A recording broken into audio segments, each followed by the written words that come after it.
Hey guys, so it's been a little bit of a while. Really late, it's like 12:15, so sorry if I sound really, tired and delirious and just ready to drop asleep, because I really am. And for anybody wondering why I'm still wearing my wig at 12:15, I used the Got To Be glue to gel down my frontal.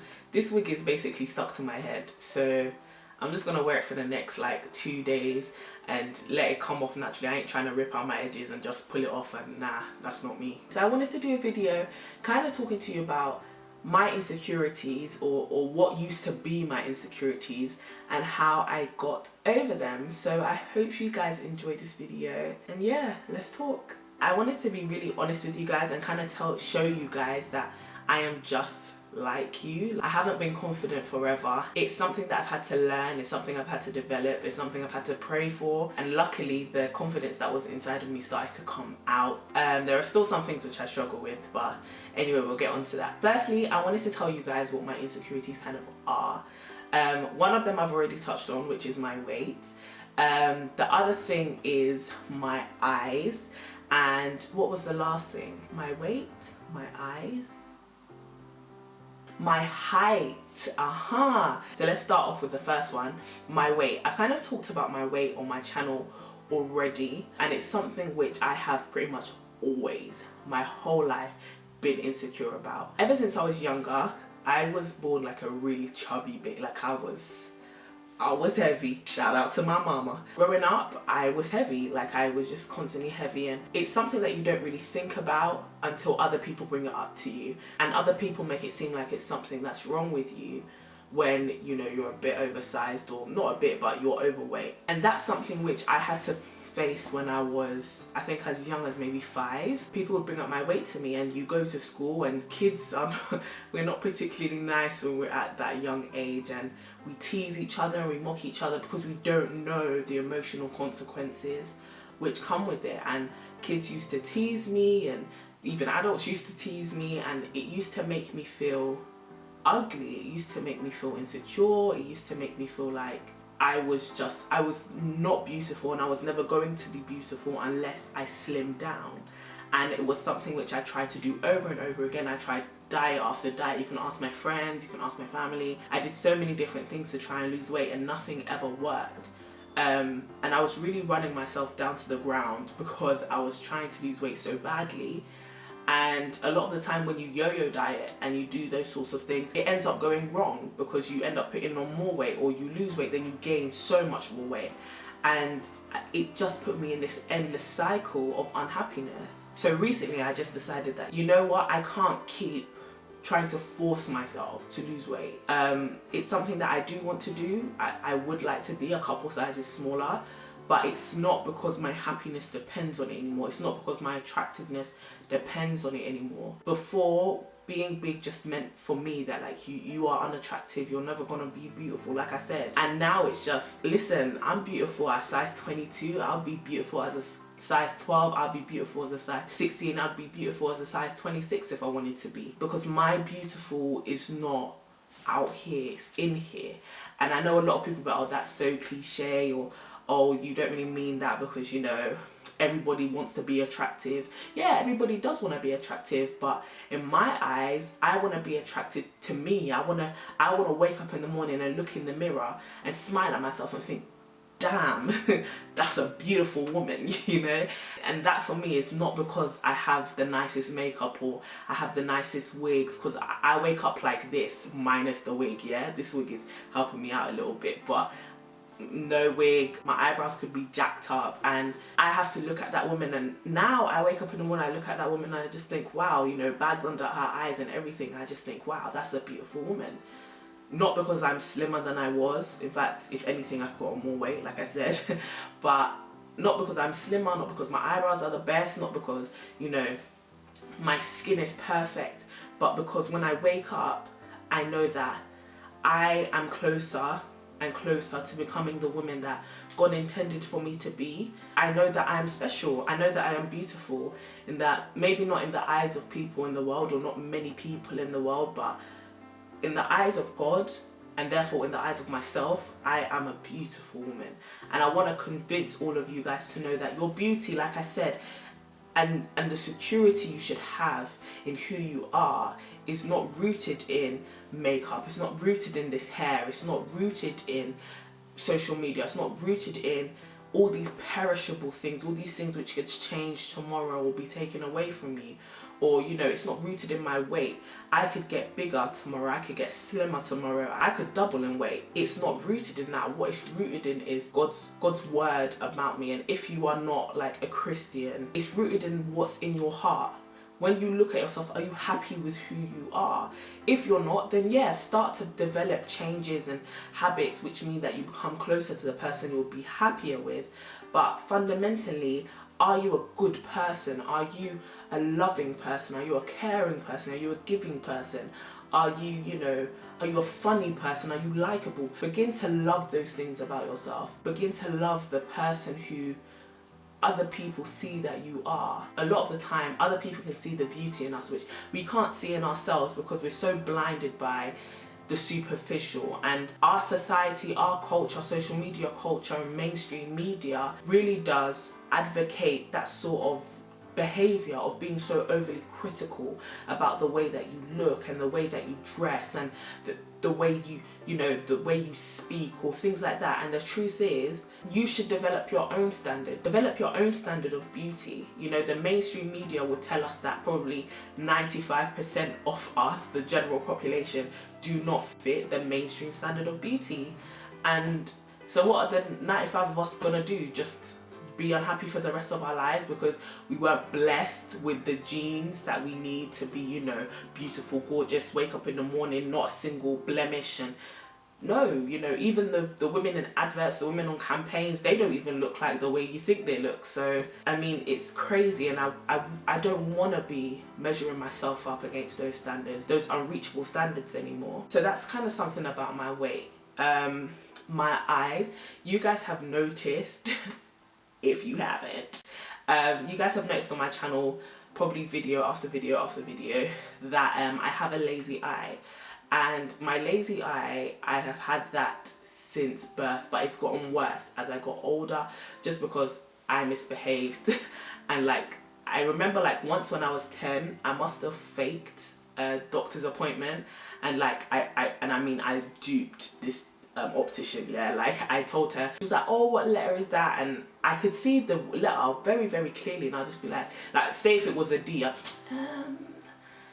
is it a Z?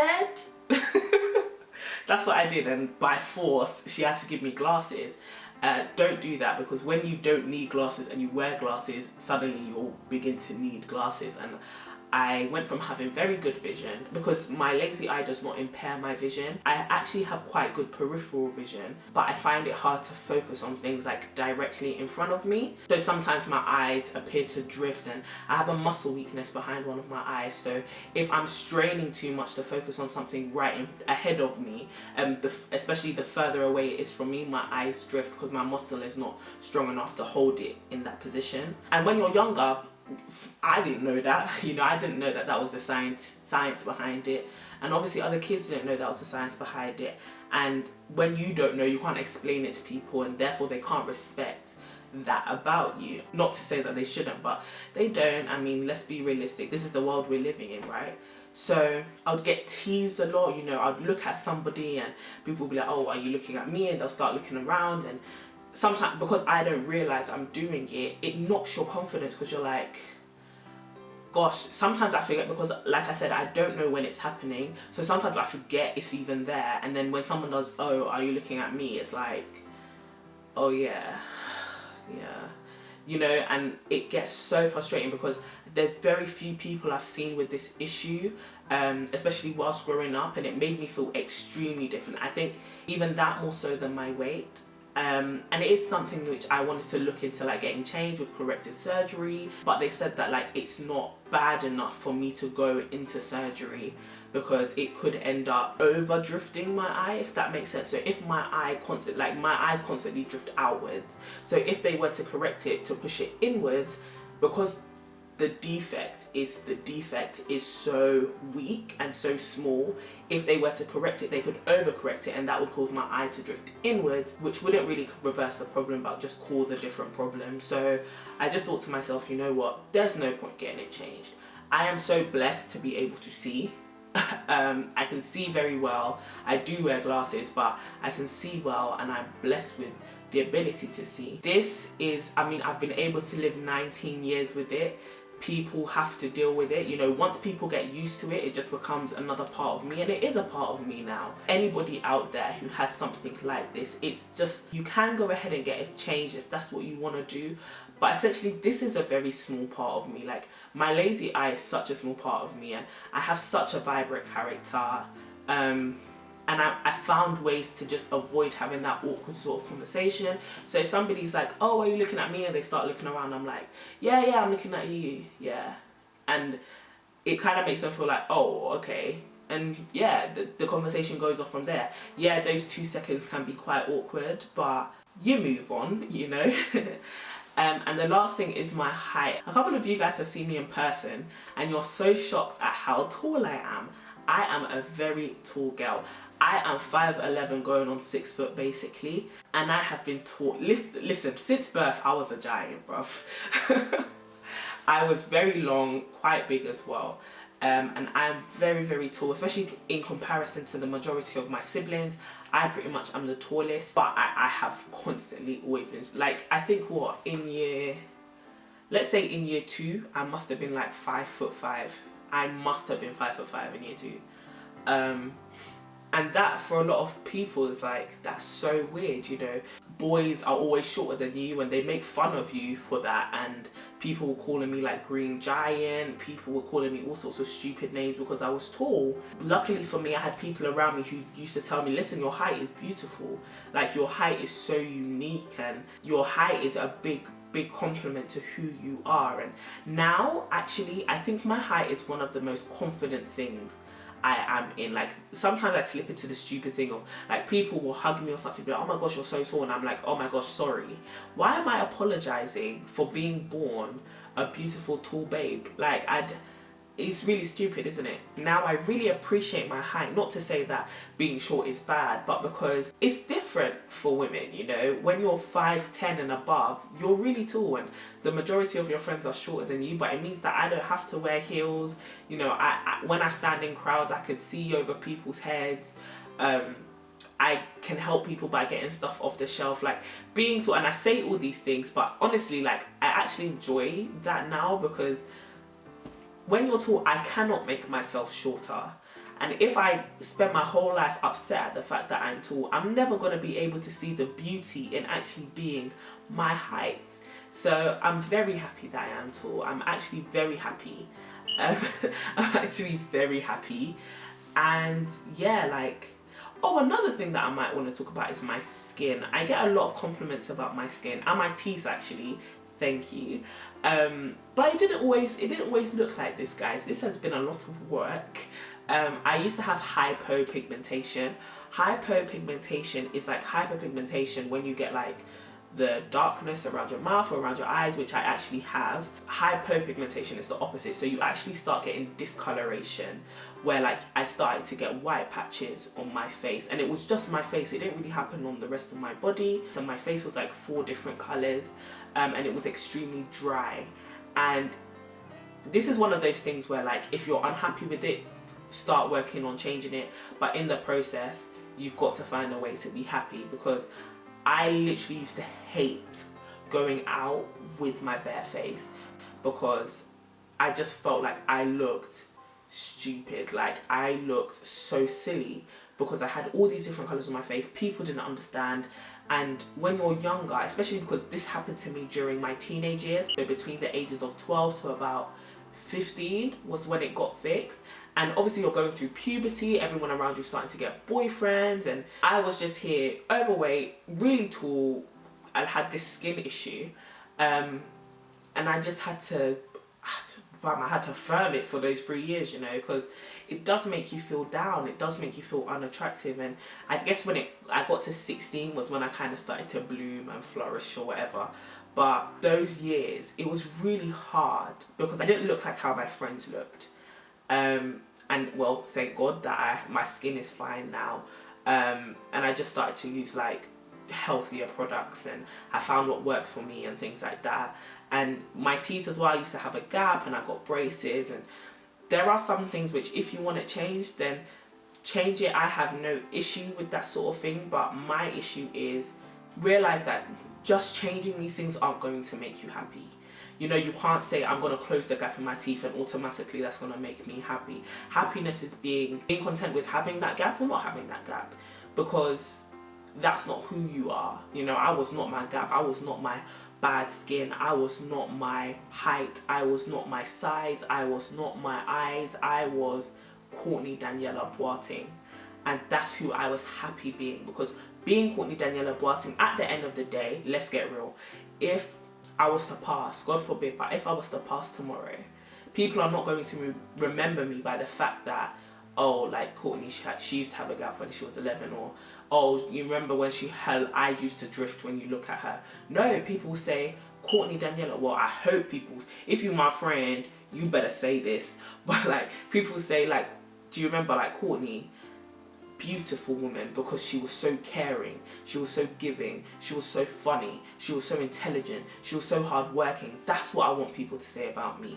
And if people don't remember me by that and they want to remember me by all the superficial physical stuff, then I don't care about your opinion.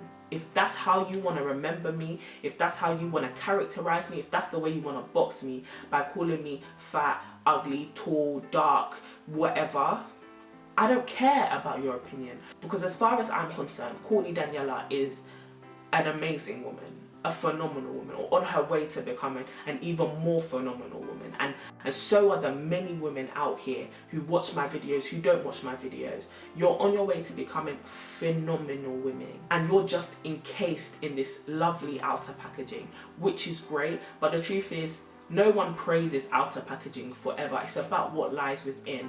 And yeah, now I do feel confident in the clothes I wear.